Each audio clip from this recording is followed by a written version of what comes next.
to our channel.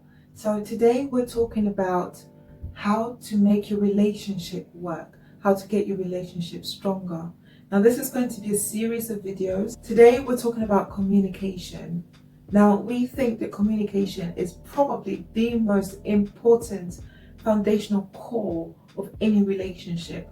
Without communication, everything else falls apart.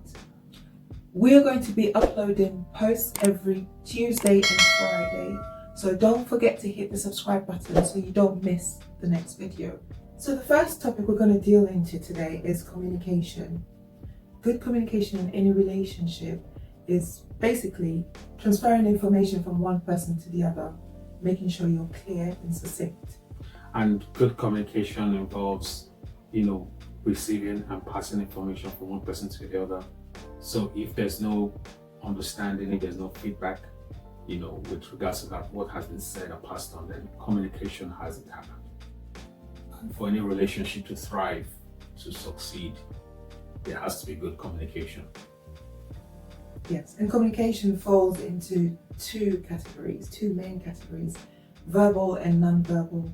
So what you say and what your body language is saying, just two different things.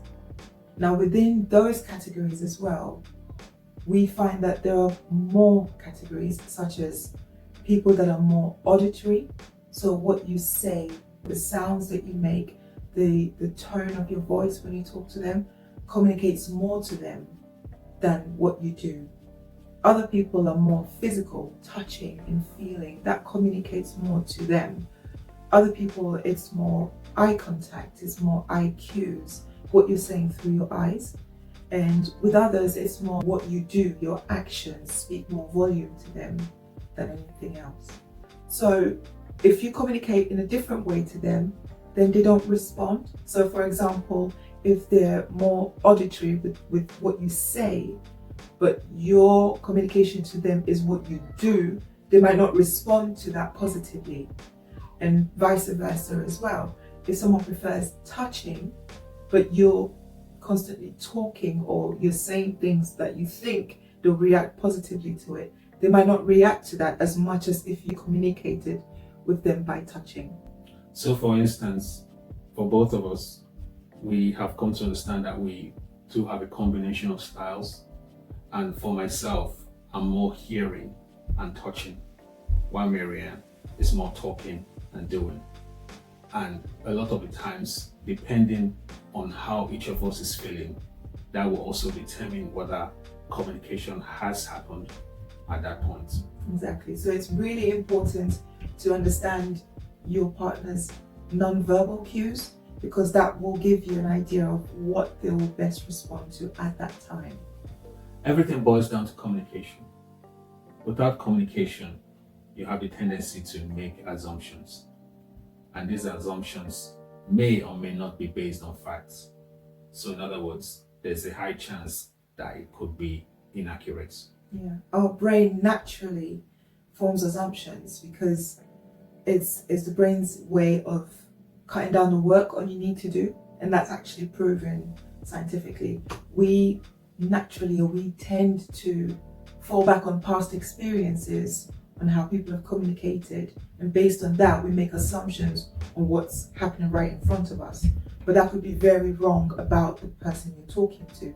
So it's always best to fight against that and consciously verbally ask questions to clarify, make sure that what the person is saying is what you're assuming. For example, if your partner folds their arms across their chest, it may not necessarily mean they're being hostile or they're angry. It just might mean something else. And so it's now up to you to try and find out what message they're trying to pass across. That's right. And as hard as it might be as well, we need to be more aware of our non-verbal cues. So, why do you have your arms across your chest? Why do you have a scowl on your face? It's not easy because we project what we feel, but we need to be a bit more conscious about how we arrange our body, how we arrange ourselves, so we're not giving off the wrong cues. And this applies not just to relationships, but also out there in the workplace or anywhere else. What you give out is what you'll receive back. So we need to be a bit more conscious about body language. And the next point, be open and honest in communication with your partner.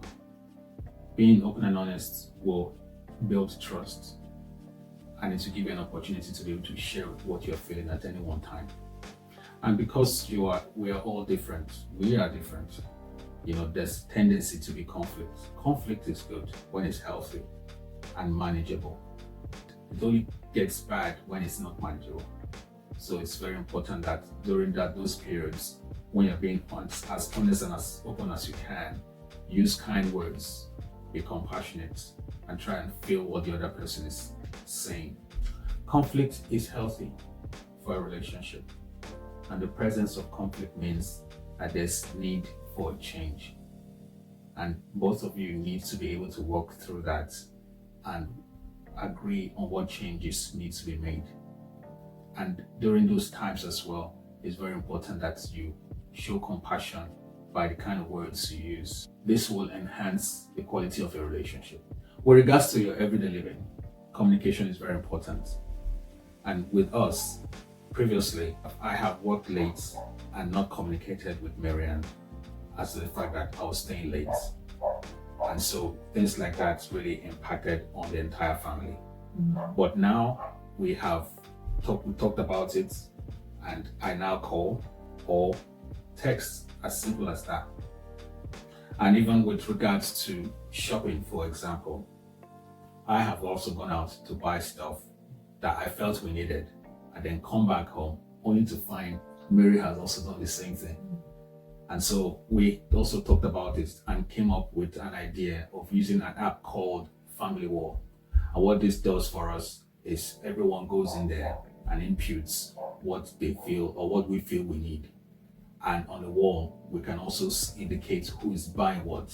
It also helps us with planning our dinner as well. So that has also helped to improve our relationship. Yeah, exactly. So cooking that dinner that you thought everybody would be happy with, and when he comes back, he prefers to eat something else, that can be really frustrating. But with the app, with the Family Wall now, it's clear exactly what we're eating every day. And if they want something different, they can actually put it in on the app, and then I know clearly what everyone wants.